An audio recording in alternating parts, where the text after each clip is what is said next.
하나님께서 하신 말씀을 통해서 주신 교훈의 제목 시작.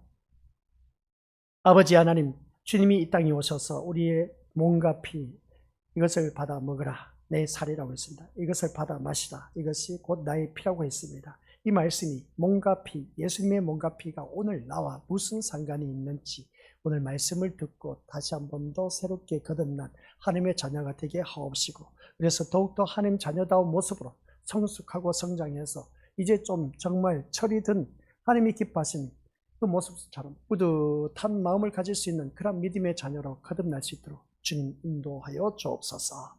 예수님의 이름으로 기도드립니다. 아멘. 오늘 몸과 피를 바라보면서 우리에게 주신 첫 번째 주제 교훈이 뭐냐면은 시작. 실제로 경험하거나 실천할 수 없는 성경. 실제로 경험하거나 실천할 수 없는 성경. 참 말씀이 아이러니하다. 여기서 보게 됩니다. 실제로 경험하거나 실천할 수 없는 성경. 경험은 했는데 실천할 수 없다 라는 내용입니다. 내가 경험을 했습니다. 근데 실제 삶 속에서 실천할 수 없다. 그래서 아까 기도 가운데 우리 남영효 지사님 참 허심탄회하게 기도를 잘합니다. 솔직하게 기도합니다. 좀 알아듣게 해달라고. 또 행함이 없는 믿음은 죽은 것이나 다름없다 라고 했는데, 우리 남영효 지사님 신앙생활은 좀 몇 년 됐겠습니까? 그런 거 모습을 볼 때 글씨도 떠듬떠듬 읽고 하는 그 모습 보는데, 근데 이 성경 구조를 어떻게 알 수 있을까? 행함이 없는 믿음, 죽은 것이나 다를 바 없다고 했는데, 좀 알게 해달라고 해서 행함이 있는 믿음으로 하게 해달라고 당부를 하지 않습니까? 하나님 앞에. 이러한 기도입니다. 우리 믿음의 모습들 하나님 앞에 자기 있는 그대로 고백하는 기도가 너무나 진짜 우리 주님이 기뻐하시는 기도인 것이죠. 뭐 옆에 성도들 들으라고 기도하지 마시고, 아시겠습니까? 듣기 좋은 말 뭐가 있겠습니까? 있는 그대로 그냥 하나님 앞에 표현한 것이 기도인 것이죠.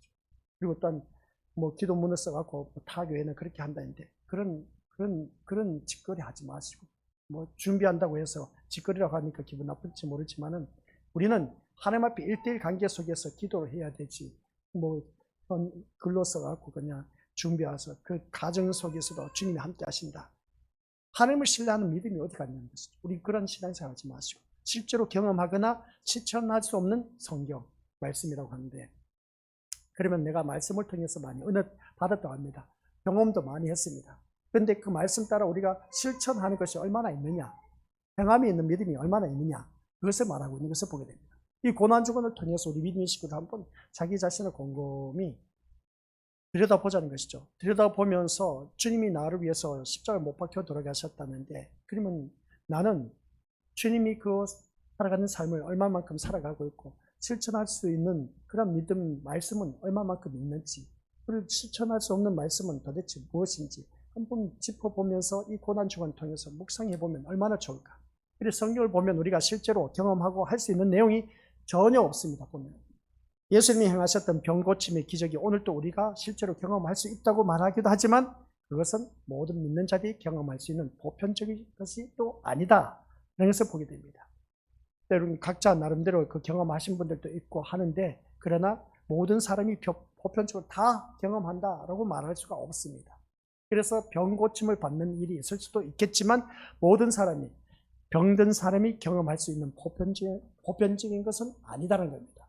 다 아픈 사람이 경험을 해서 예수님의 이름으로 병 낫기를 원한다면 그러면 누구든지 다 경험을 해야 되지 않느냐는 겁니다. 근데 교회 다니는 사람들 가운데도 병고침을 받는 경우도 있고 병고침 받지 못한 경우도 있다라는 사실입니다. 일평생 지 일을 하면서 어떻습니까? 사도 바울은 자기 몸에 가시 박힌 것이 있습니다. 자기 몸에 가시 박혔다 해서 뭔가 그 가시나무가 내 몸에 찔려서 그 가시를 말한 것이 아닙니다. 사도 바울에게는 가시가 뭐 신학자들이 여러 표현을 많이 하는데, 그 얘기는 간질병이라고 하고, 또 어떤 이들은 뭐 다른 병이 있었다, 뭐 말을 못한 그런 병이 있었다, 그렇게 말한 것을 보게 됩니다. 병이었습니다. 그게 사도 바울에게 박혀있는 가시였던 것을 보게 되었습니다. 그래서 사도 바울이 뭐라고 했느냐, 주님 내 몸에 이 가시를 좀 빼내달라고 했습니다. 아니다, 내 은혜가 내게 족하다, 주님 그렇게 말씀하셨습니다. 그 다음부터는 사도 바울이 2번 다시 말하, 하나님 이 몸 아픈 거 고쳐달라고 말하지 않았습니다. 그냥 그대로 안고 가면서 주의 일을 복음을 전파하는데 마지막에 가서 순교당했습니다. 그런 사도 바울, 그런 모습을 볼 때 우리 믿음의 것들 병 걸렸다 해서 고침을 예수님의 이름으로 고침 받는 경우도 있지만 고침 받을 수 없을 수도 있습니다. 그렇다고 해서 실망하지 마시고 우리 믿음의 것들 그러면 우리가 주님 앞에 기도를 해야 되죠. 아니 주님 누구는 고쳐주고 누구는 안 고쳐줍니까? 라고 이의를 제기해 보세요. 그렇게 이의를 제기하면서 나도 좀 고쳐달라고 하나님 앞에 매달려 보라는 것이죠. 매달려 보지도 못하고 남이 좋은 거 보기만 하고 그냥 시세만 할 줄 알지. 아니 주님 그렇게 고쳐주면서 왜 나는 안 고쳐주냐고. 그러면 그게 말하는 우리 믿음의 식구들 내가 이 병든 자에 대해서 왜 예를 드냐. 우리들이 겪고 있는 가장 밀접한 관계에 있기 때문에 그렇습니다. 그럼 옆에 사람이 고침을 받는 그 모습을 바라볼 때 나도 그렇게 병이 걸렸는데 예수님 앞에 기도해도 고침을 받지 못했네. 그러면 한번 그 사람과 나의 모습을 보자는 겁니다. 그 사람은 병이 고침을 받았다고 했는데 예수님의 이름으로 깨끗하게 나음을 받았다고 하는데 나는 고침을 받지 못했다. 그러면 그 모습 볼 때 저 사람은 어떻게 해서 저렇게 고침을 받았지? 나는 왜 고침 받지 못할까? 한번 생각해 보자는 것이죠. 그냥 시샘 내지 말고 질투하지 말고 그리고 그 사람에 대해서 신앙의 모습을 비교해보고 비교해보고 저 사람은 저런 간절함이 있네. 참 열정이 있네. 그러면 그 사람의 간절함이 얼마나 기대가 컸으면 주님이 그 사람을 고쳐주셨을까. 근데 그 사람의 간절함에 비하면 나는 아무것도 아니야. 그러니 무슨 고침을 받을 수가 있겠냐는 것이죠. 그 이제 자기 자신을 들여다보면서 그렇네요 주님. 저 사람은 저 아무개 성도는 그래도 열정과 간절함이 있었는데 저기는 그냥 고쳐주면 그만, 안 고쳐주면 그만. 그런 신앙생활을 해왔네요. 이렇게 자기 자신을 들여다볼 수가 있어야 되는데 그저 남이 잘 되는 거 보면 배아지가 걸려서 그냥 배만 아파하지. 우리 믿음으로서 자신은 들여다볼 줄 몰라. 이게 어리석은 짓입니다. 신앙생활 하면서 우리 믿음으로서 남 잘 되는 거 부러워할 것이 아니라 저 사람은 왜 잘 될까? 한번 묵상해 보자는 겁니다. 묵상하면서 나와 비교하더라도 그런 것을 비교해야 될 것이죠. 남 잘 되는 것만 바라보고 나는 안 되는 거 그것만 보고 그냥 아휴 하면서 한숨 쉬면서 부르짖어도 응답 못 받는다. 그게 아니라 자기 자신을 들여다보라는 겁니다. 옆에 있는 사람 개인이 있는 것이 아닌 겁니다. 그 사람을 바라보면서 우리들을 살펴보라는 것이죠. 이런 모습 볼 때 이 병고침도 우리가 실제로 경험할 수 있는 일하고는 말할 수가 없다는 겁니다. 누구든지 할 수 있는 것이 아닌 겁니다. 그러면 우리가 여기서 말씀했습니다. 시작. 우리가 행할 수 있는 예수님의 말씀은 있습니까? 하는 겁니다. 오늘 말씀 주제죠. 실제로 경험하거나 실천할 수 없는 성경이라고 했습니다. 그러면 행할 수 있는 예수님의 말씀은 있느냐는 겁니다. 나에게, 자기 자신에게 던져보라는 것이죠. 주님의 말씀이 우리에게 주어졌어. 그러면 이 주님의 말씀 따라 내가 행할 수 있는 믿음, 행함이 없는 믿음은 죽은 믿음이라고 했는데 그러면 예수님이 나에게 주신 말씀 내가 얼마만큼 행하고 있느냐는 겁니다. 다 자기 고집 내세우면서 자기 주장 내세우면서 내 뜻대로 안 되면 자기 원한 대로 안 되면 화내고 버릇 성질 내고 그러면서 괜히 가족 식구들 괴롭히고 힘들게 하는 그런 우리들의 모습은 아니냐는 것이죠. 우리가 행할 수 있는 예수님의 말씀은 있습니까? 질문을 던져봤을 때 있느냐는 것이죠. 이 말에 대해서 많은 분이 의아해 하실 것입니다. 왜냐하면 우리는 이웃을 사랑하고 가난한 사람을 돕는 것으로 사랑하라는 예수님의 말씀을 실천하고 행할 수 있다고 생각하기 때문에 그렇습니다. 사랑은 가면 무슨 사랑이겠습니까? 우리 교회 다니면 사랑이 많다고 사랑이 공동체로 하는데 사랑이란 단어만 내세워도 제대로 실천을 하고 있느냐는 것이죠. 실천하지 못하고 있다는 겁니다. 이건 뭐 누구나 다들 그렇지 않습니까? 그런 모습을 바라볼 때 사랑하는 자들아 우리가 서로 사랑하자. 사랑은 하나님께서 나서 하나님을 알고 사랑하지 않는 자는 하나님을 알지 못한다. 요한일서 4장 7절 8절 말씀 있지 않습니까? 하나님께로서 났다는 겁니다. 사랑은. 근데 사랑하지 않는 자는 하나님을 알지 못한다고 늘 말씀드리는데 이 사랑이라는 단어만 내세워도 우리 믿음의 친구들 얼마만큼 내가 실천하고 있느냐는 것이죠. 실천할 수 없는 성경 말씀이다. 그러면 우리가 실천할 수 있는 믿음으로 거듭나야 되지 않는 것이죠. 실제로 경험하거나 하나님의 사랑을 경험을 했는데 막상 내가 삶 속에서 옆에 있는 사람, 이웃 사람, 내 집안 식구 사랑할 수 없는 것을 보게 되고 실천할 수 없는 나의 모습. 이거 우리 믿음의 모습들 그냥 주어진 주제가 아닌 겁니다. 실제로 경험하거나 실천할 수 없는 성경 했을 때 실천할 수 없는 말씀입니다. 이 말씀을 그러면 내가 어떻게 하면 실천할 수 있을까? 라고 한번 몸부림이나 쳐봤냐는 것이죠. 그저 눈앞에 보이는 미운 사람 보이면 꼴도 보기 싫다고 얼굴 돌리기나 급급하고 역적 모임만 하면서 그 사람을 깎아내리려고만 하지. 우리가 신앙다운 신앙생활을 한다면 그런 사람이 있을 때 하나님 저 사람이 왜 눈에 저렇게 미워 보이는지 모릅니다. 하면서 주님 앞에 기도해보고 기도하면서 왜 그런 마음이 생기는지, 하나님의 사랑을 가지고 주위 사람 모든 내 이웃을 내 몸과 같이 사랑하라고 했는데 내 이웃을 내 몸과 같이 사랑하기는커녕 오히려 더 반감을 갖고 골이 깊어지고 있는데 이거 어찌 사랑할 수 있느냐는 겁니다. 그래서 오늘 우리가 믿음의 고수들께서는 사랑하라는 예수님의 그 말씀을 실천하고 행할 수 있다고 생각하고 있기 때문이라고 했는데 생각만 해서는 안 된다는 것이죠. 누구든지 생각하는 것은 말로는 신앙생활 진짜 잘해. 근데 실천에 옮기는 사람은 별로 없다는 것이죠. 이 말씀을 듣다 보니까 우리 믿음의 식구들 좀 짜증나지 않습니까?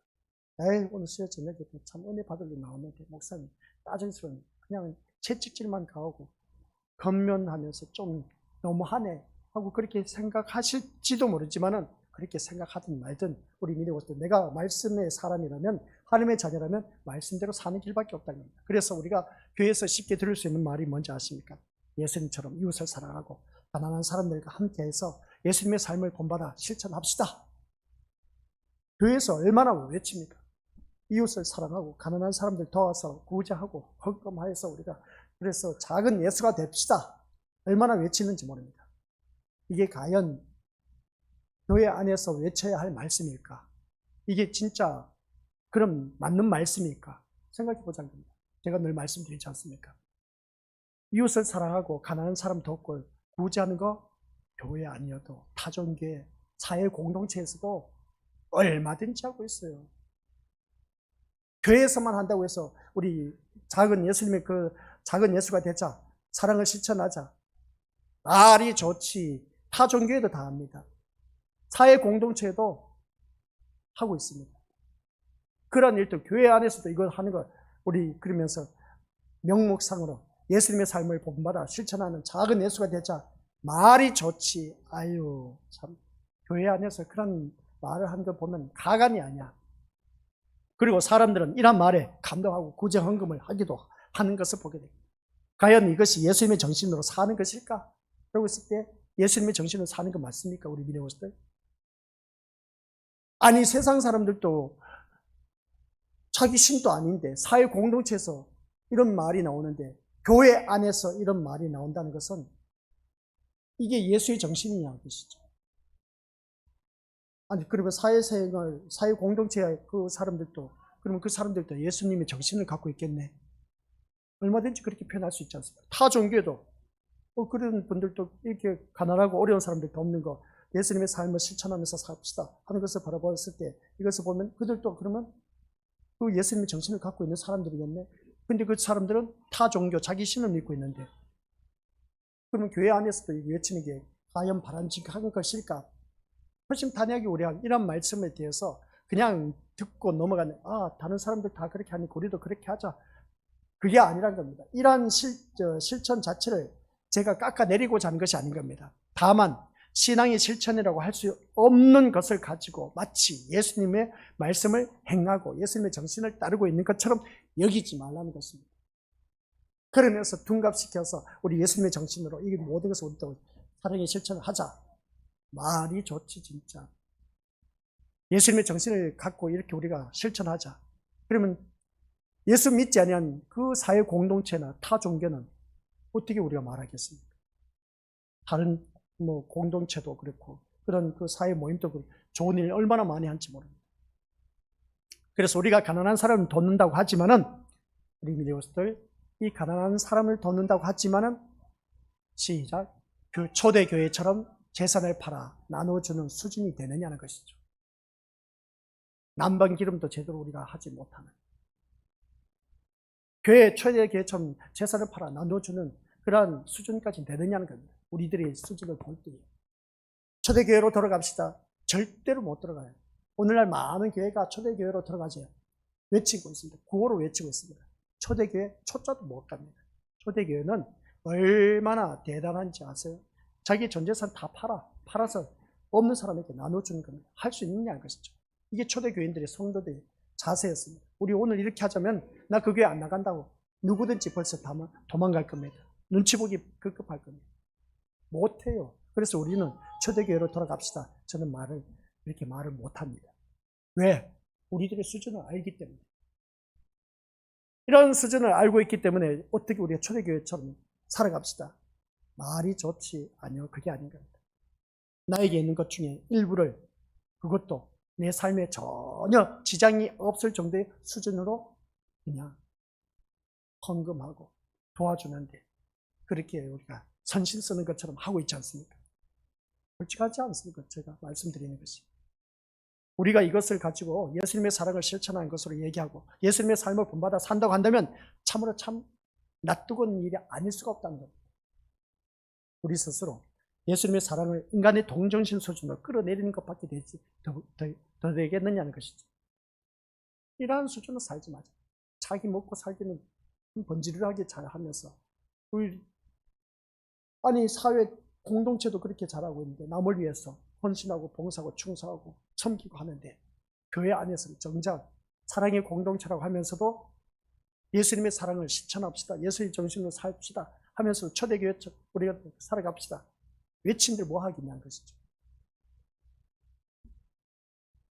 우리가 신앙생활 하면서 이런 그 모습을 보면은 참 부끄러운 모습이 한두 가지가 아니라, 그래서 성경에서 우리가 실제로 경험하고 행할 수 있는 내용은 결론은 뭐냐? 없다는 겁니다. 말씀 주제가 뭐라고요? 우리 미니고스들? 실제로 경험하거나 실천할 수 없는 성경, 말씀입니다. 실제로 우리가 실천할 수 없는 그런 말씀이라는 것이죠. 솔직하지 않습니까? 우리 미니고스들에게. 그러면 여기서 말씀하고 있는 우리 고스들, 늘 교회에서 말씀하는 생명, 부활, 그리고 영광, 구원, 이런 말이 우리 미니고스들 성경만 펴면 등장하고 우리가 수없이 듣고 말하는 내용이지만, 사실 그 모든 것이 우리가 실제로 경험하고 행할 수 있는 것이라고 말할 수 있는 것이죠. 말할 수 없다는 것이죠. 생명, 부활, 영광, 구원 늘 외치고 있습니다. 예배 시간 때마다 생명 되신 우리 예수 그리스도, 부활에 다시 살아나신 우리 예수 그리스도, 영광의 그 나라에 이르기 위한 우리들, 그래서 그 구원 받은 하나님 백성들 늘 수없이 듣고 있지만, 그 내용이 사실 그 모든 것이 우리가 실제로 경험하고 행할 수 있느냐는 것이죠. 없다는 것이죠. 아니란 것이죠. 그래서 당연한 것처럼 말하고 듣는 그 모든 것들이 기독교 신앙의 핵심적인 문제들임에도 불구하고 어쩌면 우리의 관심 밖에 밀려나 있는 것이 지금 우리들의 신앙의 현실 주소입니다. 이 말씀이 생명, 부활, 영광, 구원, 우리들 관심 밖에 밀려 있어. 솔직히 말해서 교회 안에서 이 생명, 부활, 영광, 구원에 대한 관심이 내 중심에 있다면 우리들이 신앙생활을 이렇게 할 수 없다는 그런 내용입니다. 이런 것이 바로 성경에서 가장 핵심적인 단어인데도 불구하고, 이 단어의 핵심, 이 생명, 부활, 영광, 구원, 이 가장 핵심적인 단어임에도 불구하고 교회에 나오면은 이 단어는 다 사라져 버렸어. 없어. 그냥 온전히 교회에 나온 목적은 내가 이 세상 어떻게 하면 잘 먹고 잘 살고 잘 누릴까, 출세할까, 행복한 삶을 누릴까, 여기에 초점이 맞춰져 있는 것이지. 이러한 신앙생활 하지 마시길 바랍니다. 이 네 가지 단어 꼭 기억하시기 바랍니다. 생명, 부활, 영광, 구원, 이 네 가지 단어만 생각해서 주님 앞에 나오시길 바랍니다. 교회 나올 때 오직 누구만 생각하자고요? 예수님만 생각하자고 했는데, 예수님 생각하면 이 네 가지 단어가 저절로 나와야 돼. 생명, 부활, 구원, 아시겠습니까? 영광의 그 자리에 이르기까지 이 네 가지 단어, 예수님만 한 말하면 내가 진짜 생명 되신 예수님이 나에게 생명으로 와닿는지, 다시 살아나신 예수님을 내가 믿고 있는데 부활체의 몸을 같이 연합된 그런 성도라고 하는데, 근데 이 부활체의 몸을 내가 입고 있지만 과연 예수 그리스도의 지체로서의 그 역할을 제대로 감당하고 있는지, 그리고 또 내가 교회에 나오면 구원 받을 것인지 천국 가지 못하면 어떡할 것인지 갈등이 생각하지 않습니까? 그러면 이 구원받은 자라면 구원에 대한 확신을 갖고 있어야 되는데, 이 구원에 대한 확신을 갖고 있지 못하면 어떻게 되겠냐는 것이죠. 그 구원의 영광의 그 기쁨을 우리가 다 같이 받아 누려야 되는데, 이 영광이라고 했을 때 세상 영광만 생각했지, 내가 사업 잘 되면 그 영광만 생각했지, 주위 사람들로부터 칭찬받고 인정받는 그 영광만 생각했지, 이 세상 영광만 생각했지, 영원한 천국에 대한 그 영광의 생각에 대해서는 우리가 생각해 봤느냐는 겁니다. 이거는 완전 우리가 교회에 나올 때마다 이게 다 밀려나. 그냥 관심 밖의 일이야. 교회 안에 들어와서는 이런 것이 전혀 없어. 그냥 이게 우리가 오늘 이 고난주간을 맞이해서 다시 한 번 더 자기 자신을 냉정하게 들여다보시기 바랍니다. 진짜 부탁하고 싶은 것은 신앙생활 제대로 하시려면은 교회 나올 때마다 이 생명 되신 예수님을 내가 제대로 믿고 있는지, 그 부활하신 예수님이 다시 살아나셨는데 나하고 무슨 상관이 있는지, 진짜 이게 나에게 와닿는지, 영광, 이 구원, 이 모든 모습을 바라봤을 때 우리 그리스도는 어떻게 생각하냐는 겁니다. 경험할 수 있는 것이 아니라는 겁니다. 교회에 나오면 우리 믿음들, 그것은 다 내가 새 생명 얻게 되었다. 옛사람은 지나가고 새 사람이 되었다. 그렇게 표현하고 경험은 했다고 하면서도 내가 그러면 이 말씀 따라 실천할 수 없는 그 모습을 바라볼 때 얼마나 안타까운 일인지.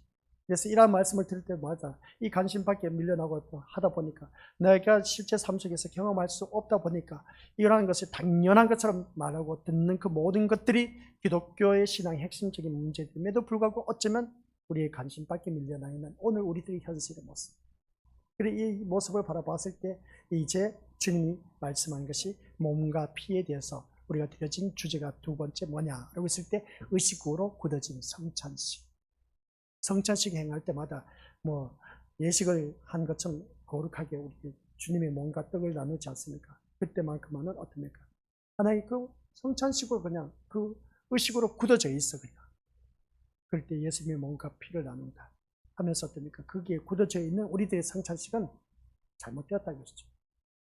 그러면 예수님의 몸과 피가 무엇을 의미하고 있는지 생각을 해봐야 됩니다. 빵을 나눠주니까 이 예수님의 몸이다. 포도주를 나눠주니까 이게 예수님의 피다 하면서 그것을 받아 누리는 나는 그러면 받아 누리면서 어떤 의식을 갖고 있는지 그저 하나의 예식으로 그냥 지나면 끝나고 하는 그런 모습을 보게 되는데 그게 아니란 겁니다. 그래서 오늘 이 시간은 여기까지 말씀을 드리는데 의식으로 굳어진 이 성찬식은 우리 미래고스들 이제는 청산해야 된다. 그래서 보게 됩니다. 이것은 다음 시간에 말씀 전하도록 하고 아무튼 우리 미래고스들 내일은 우리 미래고스들 모두에게 주어진 최후의 만찬입니다. 예수님께서 이제 성찬식을 갖는 그 모습을 보게 되는데 새벽 말씀에 또 나옵니다. 그 다음 금요일은 운명하시고 그 다음 토요일은 주님께서 무덤에 계신다. 그리고 주일날은 부활하신 날입니다. 이 날을 기억하면서 우리 것들 더욱더 이 고난주간을 좀 더 우리 예수님을 깊이 묵상하자. 예수님을 깊이 묵상하면 할수록 생명이신 예수님을 더욱더 사모할 수밖에 없고 예수님을 찾을 수밖에 없다. 죽으셨던 예수님 다시 부활하시고 어떤 우리를 구원의 영광에 이르신 그 모습을 볼 때 우리 그 영광의 구원에 이를 수 있는 저와 우리 것들 모두가 되시기를 주님 이름으로 간절히 축원드립니다. 아버지 하나님 은혜 감사드립니다. 우리가 고난주간을 맞이해서 하고자 하는 것이 무엇이 있을까? 그저 예전처럼 또 같은 삶을 살고 있지는 아니한지 오히려 더 강팍한 그런 모습으로 살아가고 있지는 아니한지 나에게 주어진 고난은 도대체 무엇 때문에 고난을 당하고 있는지 세상 것으로 인해서 고난당한다면 그것은 자기가 심는 대로 거둔 것이기 때문에 어쩔 수 없는 일 당연하게 받아야 할 고난이지만 그러나 아버지 하는 우리가 주님을 위해서 받아야 할 고난이 도대체 무엇일까? 다시 한번 묵상해 볼 수 있는 귀한 시간이 되어서 좀 더 성숙하고 성장한 철이 든 그러한 믿음의 자녀로 거듭난 아버지 하나님 자녀 되어서 아버지의 뜻을 이룬데 귀하게 쓰임받는 믿음의 선한 도구로 아버지 하나님 사용하여 주옵소서. 고난주간을 통해서 좀 더 예수님을 깊이 묵상할 수 있는 우리 모든 믿음의 자녀가 되도록 성령 하나님께서 인도하여 주옵소서. 예수님 이름으로 기도드립니다. 아멘.